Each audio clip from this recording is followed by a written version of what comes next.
strong.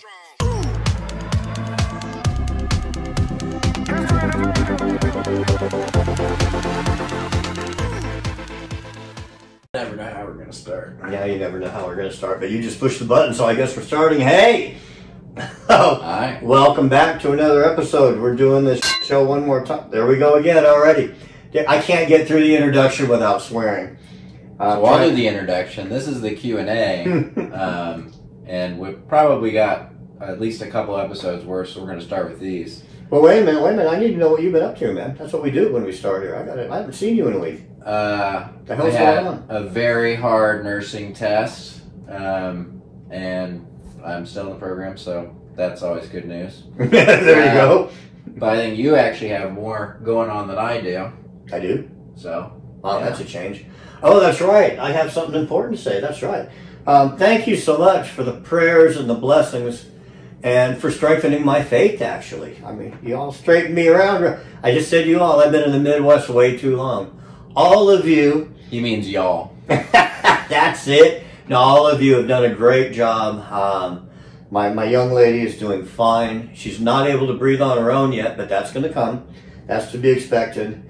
And her head's still a little cloudy. It's we're almost on an even level now as far as cloudy heads go with the old man and the young lady there. But again, thank you so much for the warm words and the blessings. I really, really appreciate the prayers. We're working towards him being the only thing that takes her breath away. So. Oh, that is sweet. You know, last week I'd have choked up over that, but this week, it's a new week, brother. Let's go. Let's go. Give me some questions. So, question one from Lifting Heavy One. What made you get into fitness, and then what kept you in fitness? Oh, that is easy. All those many years ago. Hey, it's going to be one of those shows, I guess, guys. To answer the question, I graduated high school, and this was probably one of the last times before recently that I had said a prayer, was I wanted to be 120 pounds of body weight, up to 120 pounds, before I graduated high school, because I was such a skinny, small-wristed, small-boned, such a tiny guy. I would have done anything to be 120 pounds when I graduated. I graduated at 117. Okay, what got me into training for, and I always thought, the doctor said I'd make a great jockey, but that's about it, because I'm not going to ever weigh over 130 with my bone structure. And obviously, he was wrong. But I was at a high school reunion football game, and I'd been training for about a year. So I went from stick boy to a little bigger stick boy. And I had a little tank top on because it's California and it was hot. And stepped into the bathroom with one of my buddies, and in comes the 1 year older than me guy that won the Orange County Muscle Classic and a couple other bodybuilding shows in the same tank top. He was a year ahead of me at the same high school, and he was definitely the stud of the school. And he pointed at me and laughed right in front of my boys. And that was it. That was humiliating. And I said, I'm not going to take this anymore. And the only reason I mentioned Lester, is when I trained for my first bodybuilding show, he had won the previous 3. Okay? And when it was about 2 months before, I'm sitting at the seated row, and I said, hello, Lester, you going to compete again this year? And he says, no, man. And I said, why not? And he says, because I don't want to lose, and I have a feeling you're going to beat me. And that's what took me through those last hard 2 months of dieting and the extra cardio conditioning. We'll talk about that later, I'm sure. Conditioning stuff that I had to go through to win that. And when they introduced the judges for the show, the head judge was Lester. So it all came back around. Now he's going to judge me on my debut for bodybuilding. And I not only won the show, but I took the overall against the heavyweight. And they have me, and I'm going to bleep myself on this, but somebody somewhere has a video of me going, I won? Because I couldn't believe I effing won the show. And that's what got me. And once you get to that level of competition and you win it, you're hooked.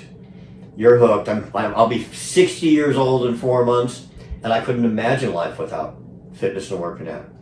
What about you, partner? What got you going? I don't even know this. Well, there's not a lot of athleticism on either side of my family. We're brain people more so than athletes. But believe it or not, it was my grandma had a big part of it, because I had a cousin who was very competitive at just weightlifting, not bodybuilding, but weightlifting. And he was quite a bit bigger, probably 2 or 3 times my weight. You know, granted he's 4 or 5 years older than I am. Since then he's actually lost a lot of weight. But I remember her describing me as being very slight, and I was not happy with that descriptor. So I remember starting out with my little 5-pound weights and doing curls at the pool, just trying to get a little bit, you know, I had nothing. But that's how I started. And then honestly, I really liked doing it. I liked not being the little skinny guy. Granted, I was probably not as skinny as you were to start out with. Girls weren't as skinny as me. It happens. It happens. But we're going to move on. Okay. What advice would you give to someone who doesn't know how to start the transition into fitness? First thing I would say is, before you go to a gym and pay hard-earned money, I know again, I don't mention club names or anything. I don't have any sponsorships, but I'll tell you the first letter is a G and it ends with Genesis. That particular club is about $50–$55 a month now. That's hard-earned money. That's paying your gas bill or your gasoline bill for the month. Or for his cat food. For his cat food for a week or two, exactly. But first of all, start at home. Get your house in order. Get organized. Get more efficient at home. A lot of people say, I don't have time to work out. I mean, yeah, you do, because you've got your gym in your house and that's your job and blah, blah, blah. But still, there's times when I can't take a break and I need to eat. I have prepared meals. I don't take hardly any supplements now, but back in the day when I took them, they would all be measured out in little, to where I didn't have to scoop out of this one, scoop out of that one, scoop out of that one, do it at the gym or something. Now, I had them all measured out in Tupperware and stacked for the entire week, because everybody gets at least one day off, or they should. If you don't get another job, get a different job. That job sucks. You need a day off. So do that preparation. Get your gym bag packed, put your towel in there, do all that stuff the night before. So you wake up, you wipe the sleep out of your eyes, get your breakfast stuff laid out. Take you 2–3 minutes to do a bowl of protein oatmeal and a protein shake or something. Get some good carbs in you, and get your ass on your way to the gym then. But get all that in a row first. Get everything like that going. I don't know if there's anything else I would say about that. If you're prepared, then you're not giving yourself a chance to have an excuse. If you aren't prepared, well, my gym clothes weren't ready, so I can't go today. Or I don't have time to eat. Sure. I can't go today. Lay all that stuff out. Get all that stuff ready to go. And along with getting your house in order includes, if you're not getting 6 hours of sleep a night, change that first, because you're going to work out of the gym and you're going to get about half the efficiency, and you're not going to rebuild. You're not going to get the gains you're looking for, including fat loss. Okay, so it's not all about gains. But if you're not getting that sleep, don't waste your time on a gym membership. Get an extra hour of sleep instead. Okay, so do that. Do the best you can to get that sleep up there. Three-legged stool. Three-legged stool. Exactly. Three-legged stool is fitness, diet, and sleep. And in that order, not in that order, in the reverse order. The fitness part is probably third. I would say sleep is first.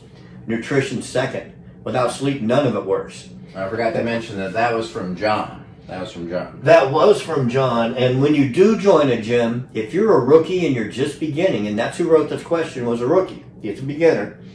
$10 a month at Planet Fitness. Learn how to work the stuff. Don't waste $55 a month learning. Go to Planet Fitness. They have everything you'll need to safely get started and get rolling. I call it Planet Fatness. But it's good for that. And then investigate other gyms when you start getting more advanced. But if you're a rookie, you're going to have rookie gains. You don't have to be in Gold's Gym in Venice Beach and pumping the heavy weight and iron. You need to learn technique before anything else. So that's what I advise for somebody getting started. The gains also keep you going, especially at the start. Yeah, that's what it's all about, is the gains. All right. So next question is from JoJo. This is regarding cardio. How much is too much cardio? Really good question, and JoJo, I'm gonna look right into the camera and say you are one crazy son of a bitch, man. I love you. It's very inspiring watching your stuff on Instagram. He's 3 o'clock in the morning. That boy's in a truck on his way to the gym. So don't tell me you don't have time to do it. 3 o'clock in the morning we're talking about, and he's amped up when he goes. What was his question? How much is too much cardio? Too much cardio. When I trained for that contest that a lot of us met in, the HWMF body transition thing, mutilization contest or whatever it is we went through, I caught myself at one point doing 5 hours of what I call conditioning. Segue. Conditioning? Yes, conditioning. I always tell people, new clients especially, if you ever watch MMA fighters that have to have endurance for 5-minute rounds, sometimes for 5 straight rounds, you'll hear the announcer say, he's the greatest, he's the best conditioned athlete I've ever seen. You won't hear him say he does more cardio than any athlete I've ever seen. The way you want to do your cardio for fat loss is a lower, as a matter of fact, most of your machines at the gym have a zone, a warm-up zone, a fat loss zone, a cardio zone, and an endurance zone, which is stupid because cardio and endurance are the same thing. If you're training over a certain heartbeat level, you are not necessarily burning fat. You may actually retain a little bit of fat, and you're wearing yourself out to where you're not going to recover fully from your workout. The best way to burn fat, I keep my heart rate between 128 and 135. And the general rule for fat burning, and Chris, see if you agree with this or not, because I don't think you've ever heard this, you should be able to carry on a conversation with the person next to you without talking like this, because you're panting. The other rule is, on a treadmill, it's easy to tell if you're on a treadmill. Both feet should be on the treadmill at the same time. You shouldn't be running on the treadmill. First of all, that's a flat, level surface. And it's going to give you shin splints. It's going to make your feet swell. I don't like treadmills at all. As a matter of fact, when I was at that G Club we talked about, I'd have my clients get on the treadmill and not turn it on. And I'd tell them, grab the handles, start pushing. And they would have to drive the motor rather than the motor drive them. And they hated it. They hated it, but they were moving at a slower pace and getting their heart rate up quickly. Then we went out and we did our workout, and we did a circuit program, which is no resting between sets. You go boom, boom, boom, boom, and that keeps that heart rate up. But my basic answer is, as far as how much is there, I recommend half an hour to an hour is my recommendation. 45 minutes is more prime. That's where I like to have my clients at. 25 minutes to 45 minutes, somewhere in there. In my opinion, over that, you are not helping your ability to repair from your physical training that you're doing, the weights and stuff. I'll give my kind of short answer, and that's that it depends on what your goals are. If you're going for body composition, low and slow, probably the way to go. If you're trying to become a marathon runner, right, probably going to run a lot longer. Right, that's the endurance mode. At the same time, because a little bit higher intensity is good for your heart. I mean, it is. But all cardiovascular exercise, regardless of the intensity, is good for your heart. So, depends what your goals are. I actually lost half to 3/4 of a pound a day going to the park and walking through the grass. Not the concrete, they had a walking path, and I walked right beside it because that's hard. That's more difficult. Did it with a shirt off, got a tan, and was a fat ass when I started, and had people make compliments on, wow, I watched you change. All you're doing walking? Yep, 45 minutes a day consistently. That's the other thing with cardio, you have to be consistent. And weight training as well. I'll also throw in that you cannot outrun a bad diet. I know we've said it, but it needs to be said again. It doesn't matter if you do 5 hours of cardio if you eat 5 donuts a day. You won't work it off. And JoJo, bottom line is, if you want any extra help, or he's done a really good job losing some weight and starting to get toned up. Brother, you ever need any help, you know you can reach out. Next. So our next couple here are from Andrew. Kind of related. I'm currently training 5 on, 2 off. Is that right, or am I overdoing it? Okay. I think I have a short answer for that one. I don't believe you. Andrew, if that's what you like doing, then yes, that's perfect. If it's gonna hinder you and your attitude and your mood because you have to do 3 on, 1 off, 3 on, 1 off, something like that, I mean, that's how I would prefer it. Maybe, and a lot of people do push-pull legs off, push-pull legs off. Since I have my own facility, I don't have to worry about driving and stuff like that, and I do all the other things like the nutrition and the sleep properly. I sometimes will go 2 straight weeks and not have a problem. You do the bro split, don't you? I do the bro. What's the bro split, Chris? Isn't that going to be chest, triceps, biceps, back, shoulders, calves, and then a whole day of just legs or something along those lines? Or have you switched it up since then? I have switched it up. I am now on a, thank you for asking, I am now on a, I like to work back and traps together. All the back here, all the back here together. So it's pulling. It's next to each other. That makes sense. Right. And what I do now that's a little bit different than most, I had to put on some bicep size because my triceps were they were way better than the biceps were. That contest that we did, that HWMF, just beat my arms right off of me. They weren't hanging anymore. They were gone. So what I do now, for example, is my traps I wanted to pick up. I'll work traps first and then back. And that's contradicting what a lot of the experts say. They say work your major muscle first and work your minor muscle second, and the traps are a lot smaller muscle. But the traps go clear down the middle of the back too. It's not just this little edge right here that from going like this and doing your I don't knows, which is a shoulder shrug. If you're working that back thickness and you're pulling up high and you're working those traps, it still warms the lats up to where you can go in and do it. And if you're doing them properly, the other argument is, well, yeah, but then your arms will be all burned out from pulling stuff. If you're pulling with your arms, you're not working your back and your traps. You need to learn how to activate through the shoulder blades, whether you're going forward and back with a row, or whether you're, I want to keep it simple language-wise. You're fine. Or whether you're pulling down. You need to work them and activate those shoulder blades to get the back end action so your arms can relax through it. Okay, so that's back and traps.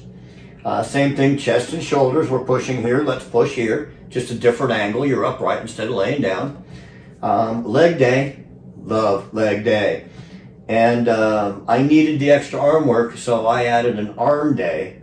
It seems like, me personally, if I spend 30 minutes on chest and 20 minutes on shoulders, that's 50 minutes in the gym already. If you take pre-workout, it's on its way out of you already. If you don't take pre-workout, you're worn out. And now you're going to work your triceps. That's why a lot of people have lagging arms and big chests, because they work the chest first. So let's give whatever body part is lagging on you, give it its own day. Give it its own day and team it up with another supporting muscle. The biggest muscle groups first is great for strength training, but not so much for bodybuilding. Correct. Thank you. That's what I meant.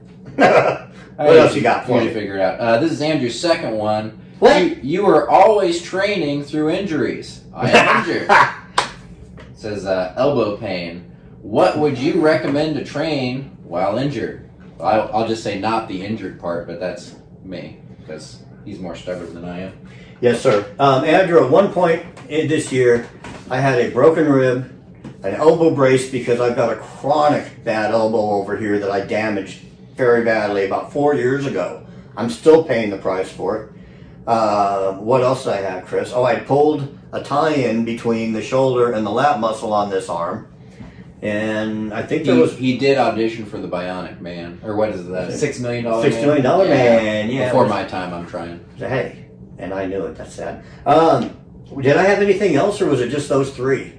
What, as far as injuries? Body injuries? Yeah. Your back? Oh no, I meant all in that one spell there. Oh, in that one time. I think that was it. Anyways, Andrew, to answer your question, number one, go see a doctor if you think it's something that you might have pulled or torn. I don't want to give ignorant advice. I want to tell you what you should do, not what I do. Now we're going to tell you what I do. When I had my third rotator cuff surgery, and it is genetic on me. It's not that I was doing anything wrong. My bicep tendon's too tight, and it was causing me to rip out some one on this shoulder and two on this, or the other way around. I don't know. But when I did that, I wanted to go back to training. But me laying underneath the bar and doing a barbell, what are you going to do? Just the bar? You're not going to get anything out of that, and your shoulder's not going to take much more. Company called Body Elastics. Body Elastics bands, the bands that I use in my routines. That's how I train through injuries, because with especially an elbow injury, if you're doing a barbell curl where you're going to hurt your shoulder, hurt your arm, hurt your elbow, is getting those dumbbells or that barbell in motion. Okay, it's not up here that you're going to hurt it. It's down here in the beginning. Okay, and with bands.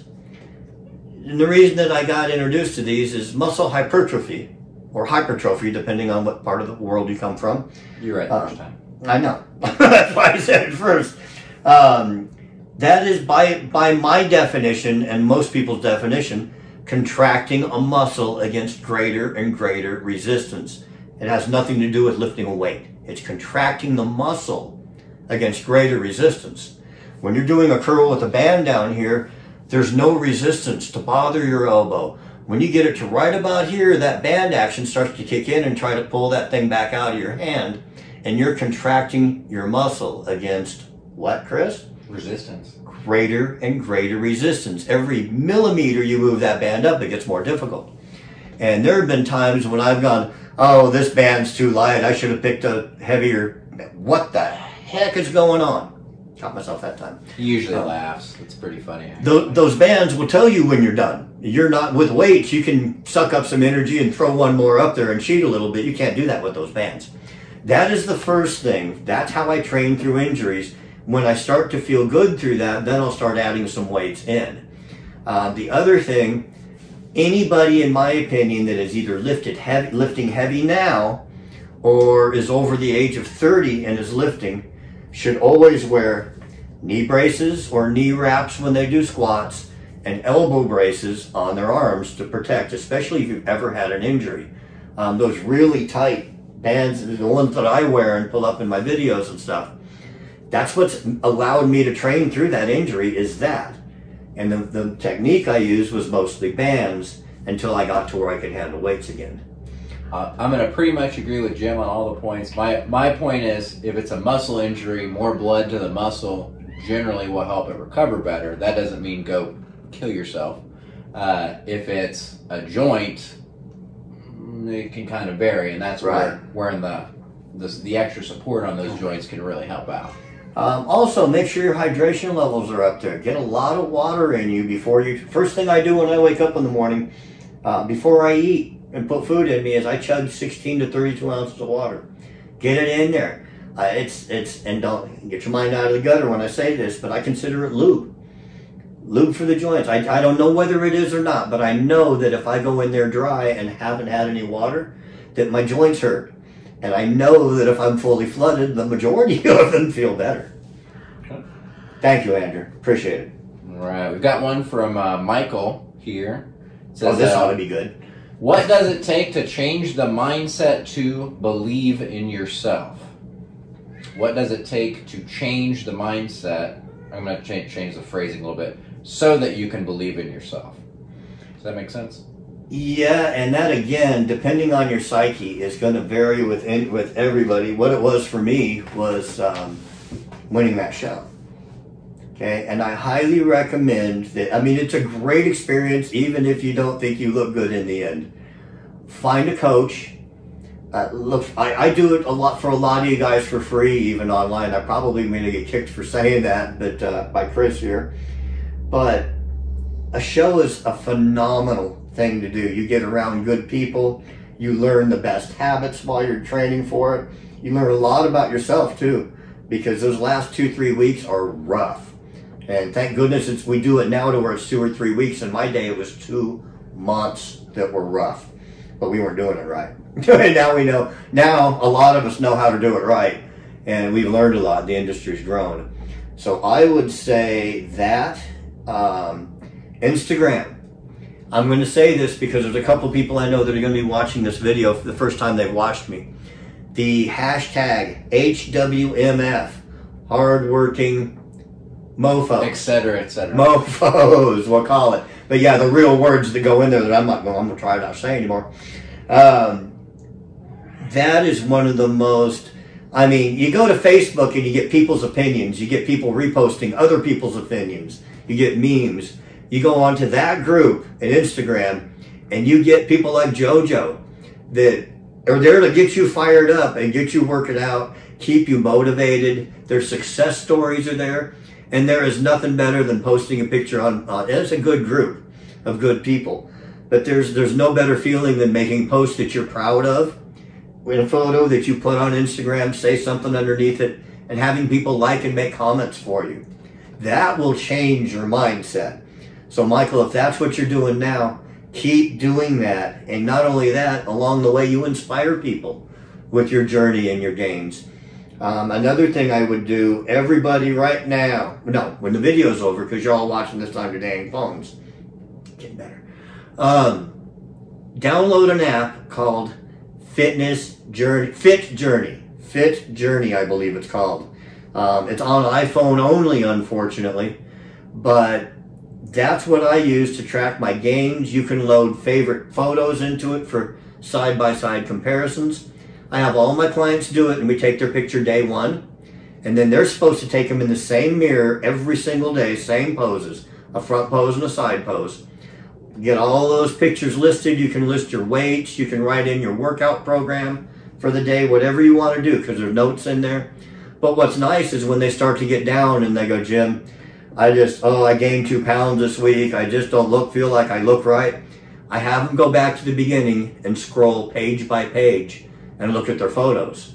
And you can see that all of a sudden they're going, wow, I didn't realize I was that out of shape. I'm not looking all that bad now. And that lifts you up. So those are just a couple motivational tools that I like to use. I'll, again, do my short version. For me, accountability. So in a lot of cases, if you can find somebody else who wants to get started too, or somebody who's been doing it, a training partner will always help keep you motivated to show up, because you know they're waiting for you. And the days that you want to go and they don't, well, it'll be your day to be the motivational person. Accountability. All right, and we got one more. I'll keep this one short. This is a little more in depth. This is. Does hormone replacement therapy give competitors an unfair advantage in bodybuilding competition? This could be a half-hour, 45-minute special, but the key word in that phrase, you said it down, I want to read that, Chris. Okay. The key phrase for that is unfair advantage. The word unfair is the one that stuck out, because I was kind of following along, and then I heard the word unfair, and I went, absolutely not. And I am an open book. I'll tell you right now that I've been on hormone replacement for about 16 years. I don't look a whole lot different than I did. I've got a little bit more size because, of course, you're going to grow over time. But I'm pretty much shaped like I was 16 years ago. TRT or HRT, it's hormone replacement therapy or testosterone replacement therapy. I'm going to look right in the camera and talk to you guys one-to-one right now, you men that are out there. I have one of the biggest, brawniest, toughest guys I've met in the gym. Good friend of mine now, but back in the day, man, I was a little intimidated. I suggested that he get his hormone levels checked because of some of the symptoms he was going through, which was lethargicness, sitting in his car instead of going into the gym. Lack of motivation. Lack of motivation to even get out of the car when he's in the gym parking lot. And it was the same thing for me. And at 30 years old, he found out his testosterone was in the mid 200s, 400 to 600. is average for not. Yeah, it is average. Maybe most for people. most people that are that age, you know, you're starting to lose it. In other words, you're not a teenager anymore, and you're not a walking hormone. That's a little expression they use to describe teenagers. You let a walking hormone, get away from my daughter. That type of stuff, because your hormones are raging at that age, and you're growing, and everything's developing, and then you peak, and then you come back down. Why? Why? You don't have to. You don't have to live that life. Go to your doctor, get your blood levels checked, and what he will do is he will probably keep you somewhere in that 450 to 650 range that you should be in. So is that an unfair advantage? No. You're keeping your testosterone levels leveled and not spiking them into a steroid. Now, when Seth was saying he was taking 2,000 milligrams of test every day, what they give you? No, I'm sorry. Sorry, Seth. Once a week, he was pounding about 2,000 milligrams of test. My hormone replacement is 200 milligrams, so 1/10 of that every 5 to 10 days, depending on how my blood work looks, and it keeps me in that zone that the doctor wants me in, not the guy at the gym that has some in his bag that'll sell you for $100. Go to the doctor and get your blood checked. So, do we have a name on that one by chance? There's no name on that, but I'm assuming that you're a competitor, and I'm assuming you're over the age of 40 or 45, and you're natural. That's fine, brother. If that's the way you want to go and the way you want to work, that's fine. Is it unfair? No, because they have what most people have, testosterone levels. I fear you're at a disadvantage, and it's unfair to you.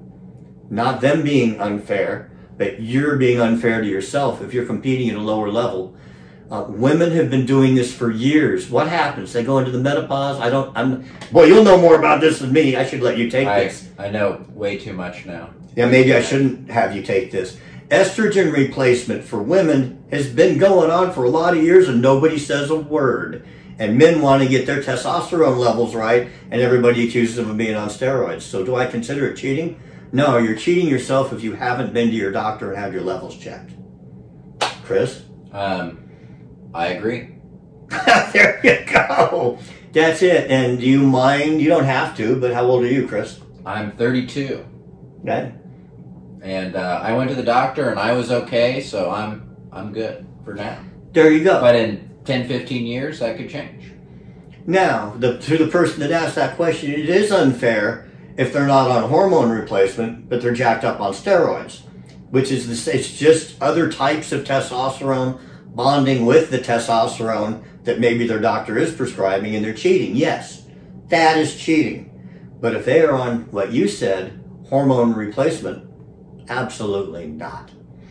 Okay, so now it's time for us. It's our turn. We get to go work out. Yeah. Yabba dabba. Chris is fighting with a little bit of discomfort in the trap shoulder blade area. Are we going to do what is, and this is not the video you're going to see, guys. There's some confusion here on these. We go down and tape stuff to air in 2 or 3 weeks. We don't tape it to air tomorrow or whenever I decide to cut this. So when we talk about what we're training, that's what we're training, not what I want to film for you. What are we training? We're going to try back and see how it goes. We're going to try some back work. So we're going to work a modified version. We're going to work pull, P-U-L-L, minus biceps, because they get their own special day. All right. Anything else as we're signing off? I think that's all for now. This is first Q&A. We've got more questions, and if you think of other questions, let us know. Yeah, I hope you guys like this, because we will try to do these once a month if I get the questions. I love answering this stuff. It's 45 years of, good Lord, 45 years of knowledge just on my side. Plus, I've got a nurse sitting here next to me that can answer from the medical side. If there's anything you want to know about our personal lives, me anyways, I'm an open book. I don't want to get glared at by Chris, but we'll see. We'll see. Send those questions in to us, and we'd be happy to answer them. And I always like to sign off with a special dedication. 4 very intelligent and caring young. I was in some pretty bad shape last Friday when Mary was going through her issues, and I cut that video. It was very emotional for me, and I had 4 very nice young gentlemen from the church come my way and say a little prayer and say a blessing for me and get me over that hump that I needed. And I immediately felt 10,000 times better.